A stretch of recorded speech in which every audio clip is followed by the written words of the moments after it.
Tent కింద చల్లగా ఉందా? బయటకు వెళ్తే బాగా ఎంటుంది కదా. ఆ బయటకు వెళ్ళడమే వైసీపీకి ఓటేయడం, టెంట్ కింద ఉండడం జనసేనకు ఓటేయడం. కాబట్టి 5 సంవత్సరాలు అవినీతి అని ఎండలో ఆల్రెడీ ఉన్నారు. ఈ 5 సంవత్సరాలు నిజాయితీ అని నీడలో ఉండాలంటే మనం గాజు గ్లాసు మీద ఓటేయాలి. ఓకేనా? మర్చిపోకుండా అందరూ గాజు గ్లాసు మీద ఓటేసి సుందరపు విజయ్ కుమార్ గారిని గెలిపించాలి. మీరందరూ గమనిస్తే 2019లో ఏ డ్రామా జరిగింది? కోడిగత్తి డ్రామా. 2024లో ఏ డ్రామా జరుగుతుంది? ఉలకరాయి డ్రామా. మా శ్రీదేవి డ్రామా కంపెనీలో కూడా ఇన్ని డ్రామాలు లేవు.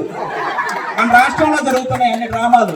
మా డ్రామా కంపెనీ కూడా సరిపోదు. మరి మీరందరూ ఈసారి ప్రజలు తెలివిగా ఉన్నారు కాబట్టి, ఆ డ్రామాలన్నీ గమనిస్తున్నారు కాబట్టి, ఆ డ్రామాలన్నింటినీ మీ ఓటుతో మీరు తిప్పికొట్టాలని మనస్ఫూర్తిగా కోరుకుంటున్నాం.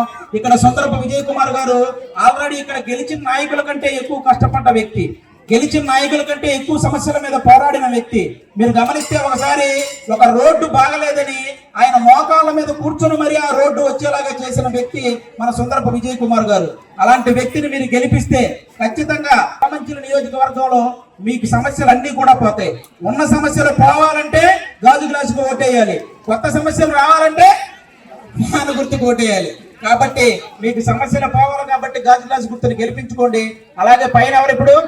బీజేపీ కనుక మోడీ గారు అలాగే వస్తారు కాబట్టి మనం బీజేపీ నాయకుల్ని గెలిపించుకుంటే ఆటోమేటిక్ గా ఇక్కడ పనులన్నిటికీ సంబంధించిన నిధులు మనకి కేటాయిస్తారు. ఎందుకంటే మనం ముగ్గురం కలిసి ఉన్నాం కాబట్టి.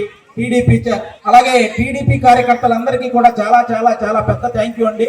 వాళ్ళ సపోర్ట్ లేకపోతే ఈ యలమంచిలి నియోజకవర్గంలో సుందరపు విజయ్ కుమార్ గారు గెలిచే ఇది లేదు. కాబట్టి వాళ్ళ సపోర్ట్ చాలా గట్టిగా ఉంది. కాబట్టి టీడీపీ కార్యకర్తలకు కూడా చాలా చాలా థ్యాంక్ యూ. మీరందరూ గుర్తుపెట్టుకోవాల్సిన విషయం ఏంటంటే, చంద్రబాబు నాయుడు గారు 14 సంవత్సరాలు సీఎంగా చేసే అనుభవం ఉన్న ఒక వ్యక్తిని అసెంబ్లీ లాంటి దేవాలయంలో వాళ్ళ భార్య గురించి ఎలా మాట్లాడారో మీ అందరికీ తెలుసు. అంటే 14 సంవత్సరాల అనుభవం ఉన్న ఒక వ్యక్తి ప్రెస్ మీట్ ముందు ఏడ్చాడు అంటే మీరు అర్థం చేసుకోండి ఆయన మనసును ఎంత బాధ పెట్టారో. అలా బాధ పెట్టిన వాళ్ళని మనం ఈసారి గెలిపిస్తామా? గెలిపించాం కదా. 151 మంది గెలిచారు ఎప్పుడు 2019లో. ఈసారి ఆ 151 మంది ఓడిపోవాలి 2024. అది గుర్తుపెట్టుకోండి. ఆయన ఏమంటాడు? ఫ్యాన్ ఇంట్లో ఉండాలి, సైకిల్ బయట ఉండాలి, గ్లాసు సింక్ లో ఉండాలి అన్నాడు. కానీ మా అందరికీ తెలియాల్సిన విషయం ఏంటి?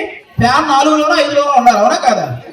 అప్పుడే కదా మనమే తెలియక లాస్ట్ టైం 151లో పెట్టాం ఫ్యాన్ ని. అందుకే కరెంటు బిల్లులు పెరిగిపోయి మొత్తం 7 సార్లు పెంచారు కరెంటు బిల్లులు.